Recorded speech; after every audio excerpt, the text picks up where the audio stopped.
I'm Emily from Threaded Journey. Don't stress. Let's break this step down together. I always take a piece of fabric that I'm going to be sewing and stitch some first on it, okay? Always, always, always. Because you don't know. You don't know if for some reason you need a different needle in there, you have something threaded wrong or whatever, and nothing is more frustrating than having to take it out of on your very first stitch of a project. That's so annoying. All right, so I just make a little pretend like I'm sewing. Technically it would be right sides together most likely, but I don't know, almost always I do it on the pretty side. I don't know why. I guess that lets me see what it looks like if I was hemming it, you know, if my thread color is okay. I don't know. Don't know why I do it really. Okay, so you need to look at your seam allowance for most of the knit style of projects. You're doing 1 centimeter or 3/8 of an inch. All right. I don't know if you know this. Well, I didn't know anything. I didn't know anything when I started sewing. If you look at the gauge right here, this is your centimeter side and this is your inches side. So I have started calling it 1 centimeter in my head because that makes more sense and I can easily measure it. You can't measure 3/8 of an inch. I have yet to figure that out, how you measure 3/8 of an inch easily, okay? I mean, technically you can do it, but you know what I mean. All right, so I'm gonna do my little gauge here to 1 centimeter, and I'm gonna come back over to my machine and I'm gonna show you how I easily set my needle so I can sew 1 centimeter. Okay, now let's figure out our seam allowance and the easiest way to sew a straight line.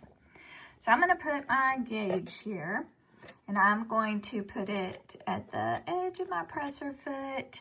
And I know that little middle line right there is my middle standard spot where my needle is when I turn my machine on.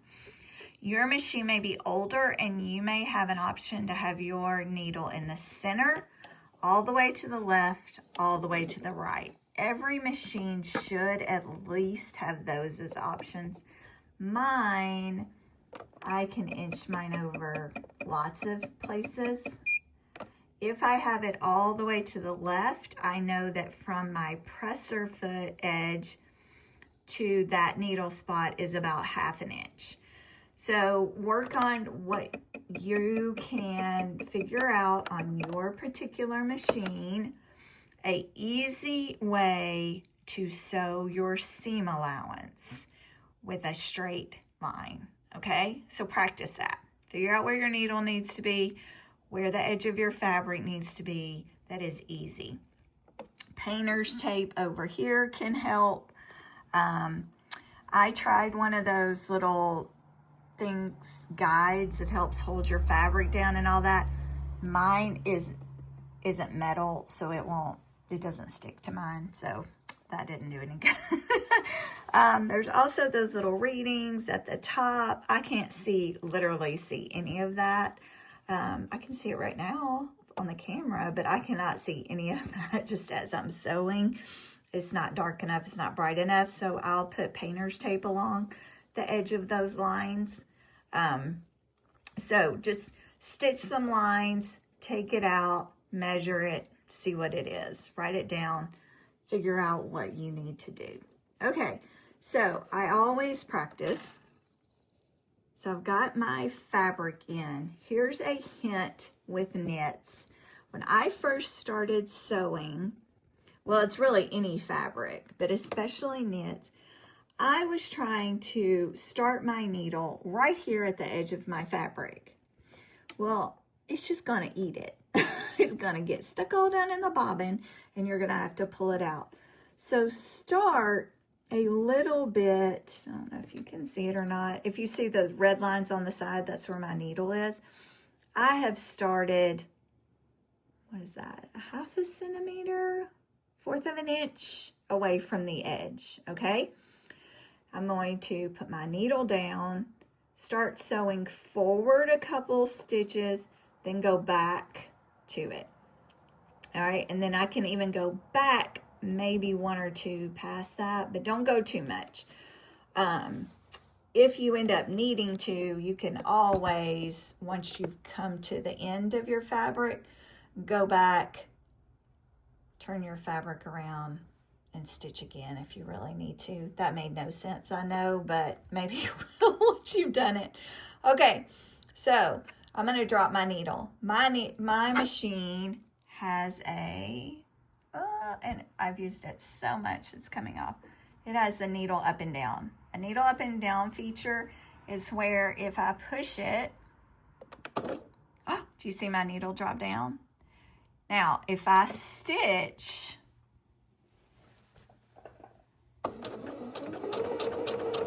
and stop, my needle stays down when I stop, okay? And I got to cut it off or push the needle up button again to make it come up, all right? If your machine does not have that feature, 1, start saving for a machine that does. 2, you're gonna need to crank the hand wheel to put your needle down to start. You always start with your needle down, okay? Then I'm gonna stitch, and my needle may not stay in there. I may have stopped in the middle of a stitch and my needle is up. Take a second, put your needle back down, finish the stitch, then do any adjusting that you need to make. This is where you can lift your presser foot up, make a turn, okay? But your needle has to be down for you to do any fussing with your fabric, all right? So your older machines that don't have that stop with your needle down feature can be a little bit trickier to sew. So if you have not purchased a machine yet, or you're looking at a new machine, that up and down needle feature is a 100% must. My second must, speed control, and you can see mine is still all the way down. I don't know how in the world you sew with that up there. Can't even fathom that. All right, so I'm just going to make some stitches here and see if my machine is ready to go. Okay, I've come to my edge here. You always want to make sure that you backstitch, okay? That's what's gonna seal in your thread, and you'll be tempted probably not to because you think, oh, it takes forever to unpick it. It would never unravel. It takes forever to unpick it, but it can unravel in a second. All right, so same thing here with my fabric. If it's like a thinner knit, a thinner woven, whatever, you may have an issue with it getting stuck.